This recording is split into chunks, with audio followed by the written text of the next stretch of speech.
The Lumix GH3 is Panasonic's first shot at a professional mirrorless camera designed to replace DSLRs for a pro people shooter, right? Portraits, weddings, seniors, commercial people shots. And guess what? They knocked it out of the park. Yeah, I'm a believer. I've converted just about all of my DSLR work into mirrorless, and the GH3 does get the volume of work that I create. Why? Well, the fact that it's smaller, lighter, easier to move around, lots easier to learn, of course, is obvious. But the part that most photographers overlook are what I call the GH3's Super Features. Yeah. The iDynamic range function, for instance, allows me to do shots like you're looking at right now. This is a fall sunny day in central Illinois, and you're able to see the highlight and the shadow detail. Sure, there's a little burn down there in the direct sun, but take a look at this shot with no post-processing. And that's the key.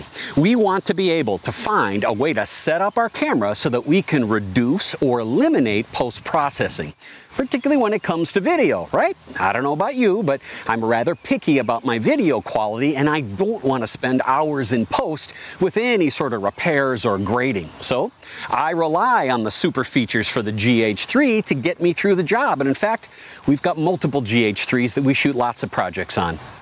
In this video, you're going to see the handful of super features and how I use them and put them together to move a GH3 much further than most photographers do. You know why?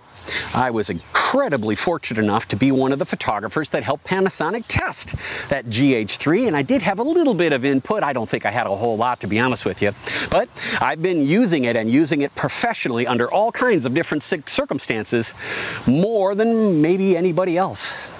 We've got all the lenses, we've got all the accessories. In fact, I use a lot of non-Panasonic accessories, and I'll show you exactly how my rig works.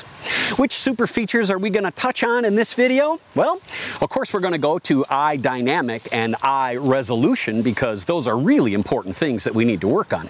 Next is the Wi-Fi connectivity on the GH3 is not a toy. It's not just to show off. It has the ability for you to remotely control your camera and see everything on an iPad.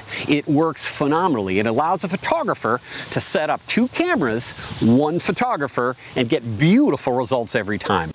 The next super feature is the HDMI port, or more specifically, the mini HDMI port. You know, it allows you to replace, most of the time, your flash meter, your light meter, your spot meter, and your color meter for shooting high-end studio work. Sure, I'm going to plug that right into a television that's properly calibrated, of course, and I'll see exactly my pinpoint focus. I'll see all my color, my lighting, my exposure perfectly on a screen. Great, right? What about on location? You'll see me using a GH3 with that HDMI port, mini HDMI port, connected to a small HD monitor. This is going to take me out into the field and allow me to get that great image quality everywhere I go. And one of the last super features we'll talk about in this video is the navigation of the controls. We want to be able to set up all the features in our cameras best we can to reduce post-processing, right? That's what pre-processing is all about. And the super features on the GH3 do that better than anything. One technique that I'm just dying to show you is how you're going to navigate through your camera's setup procedure using two hands.